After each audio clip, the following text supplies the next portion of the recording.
Hello, friends, and welcome to another weekly update from our team here at North Carolina Family Policy Council.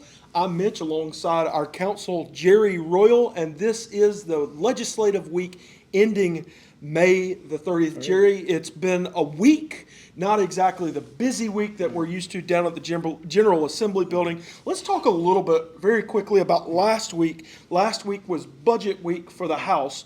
What do we talked a little bit about that on our last video. What do our listeners and viewers need to know about last week in budget week? Well, and the first word that comes to my mind is to pray for wisdom for legislators. Yes.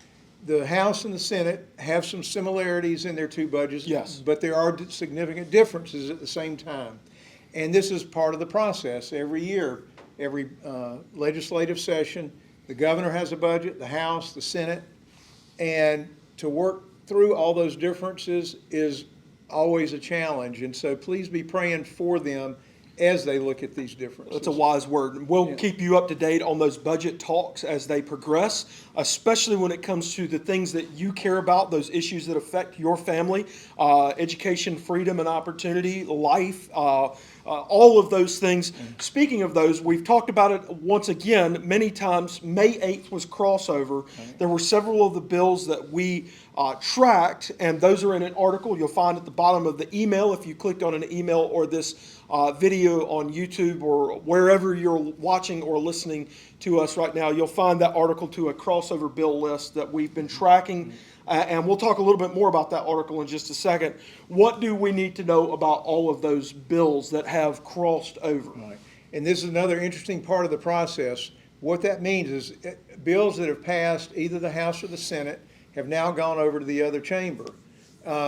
In theory, those are separate items from the budget, but sometimes they can be part of the budget negotiations. So again, it's praying for wisdom for both chambers to recognize this is a bill that's come from the other chamber. This is important policy for our state. Maybe if we have a different idea, they, of course, can make adjustments, amendments in the other chamber. And if they do that, then it goes back to the other for what they call concurrence. Yes. That the other chamber says, okay, you took our bill, you made some amendments, and then they vote on whether or not they concur on it. Then if they don't concur, it goes to a conference committee. We're giving you a lot of details, Yes. but this is what we're looking at in the weeks ahead. In theory, the session is scheduled, at least the budget negotiations, by the end of June. Which is the end of the fiscal year. End of the fiscal year. They can go beyond that. Obviously, North Carolina, fortunately, has a law that says the current budget will stay in place, continue to operate Yes. on into the next. So the government isn't going to shut down or anything like Right. that. That is something important. Right. Another thing that we want to make you aware of, and we talked a little bit about this, and on Thursday of this week, our staff released an article on a SCOTUS, or Supreme Court of the United States decision on education freedom and religious freedom on that. There was an Oklahoma school. It was a Catholic charter school, and the Supreme Court, in a kind of a rare instance, ended in a split, in a tie, a 4-4 tie, because Amy Coney Barrett recused herself. The article will say a lot. What do we need to know about that? Well, from our perspective, this is an important case. Yes. In North Carolina, we look at educational freedom, as you mentioned, is an important area that we work on. Right now, in North Carolina, the first step they took in that direction beyond public schools were charter schools. And then we've always had private schools and homeschools. But with the Opportunity Scholarship, it allowed families who wanted to choose, look at other options other than public schools, that not only do they have charter schools, but that are public schools that they don't have to pay for. Yes. They also can get financial assistance for private schools.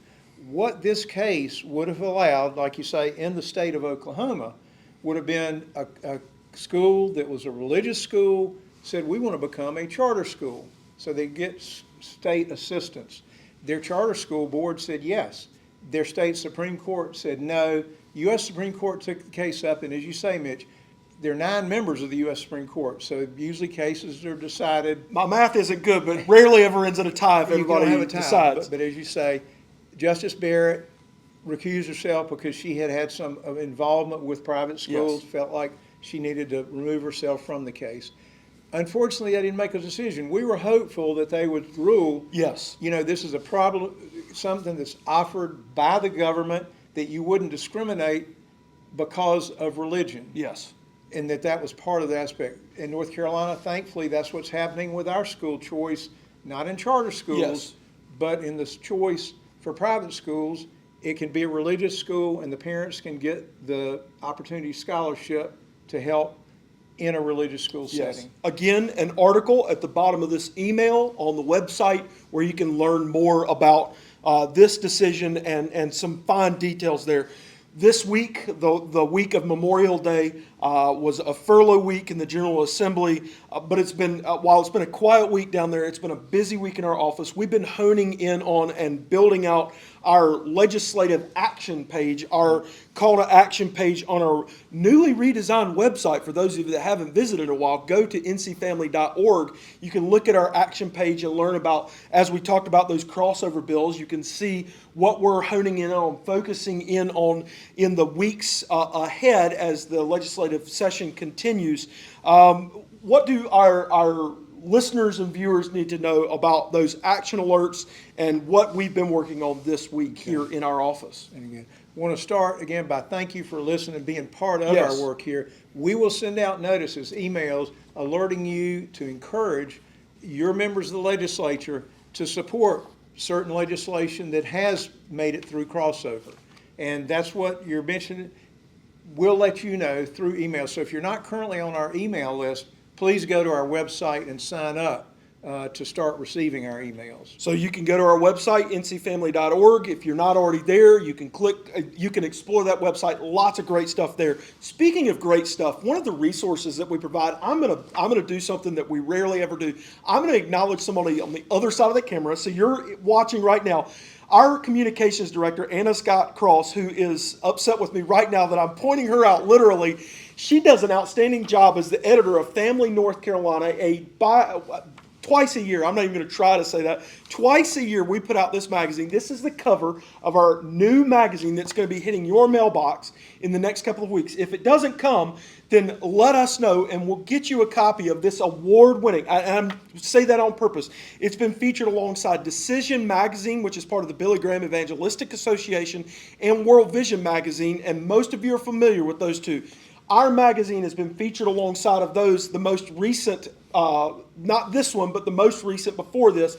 This one is Rightly Ordered Love, and a story that you are not going to want to miss out of Western North Carolina and Hurricane Helene relief, and how the people of North Carolina and around North Carolina have come together, not just shaking hands, but literally wrapped arms around one another and helped the people of North Carolina through Rightly Ordered Love. So get this magazine. If it doesn't come to your mailbox in the next couple of weeks, let us know, and we'll make sure that you and those that need to know about this get a copy of that magazine.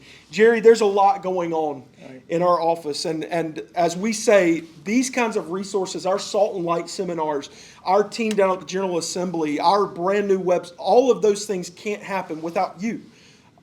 And we are so grateful for you. If you are a part of what we're doing as you watch this video and would like to know what it means to be even more of a part through investment in donation and gifting to our organization, we would be honored if you would take part in being part of what we do, on being alongside of us as we continue to make sure that North Carolina is that state where God is honored, religious freedom flourishes, families thrive, and life is cherished. If you believe in that, I know you do because you're watching this video, then won't you come alongside of us? And if you are already investing, thank you.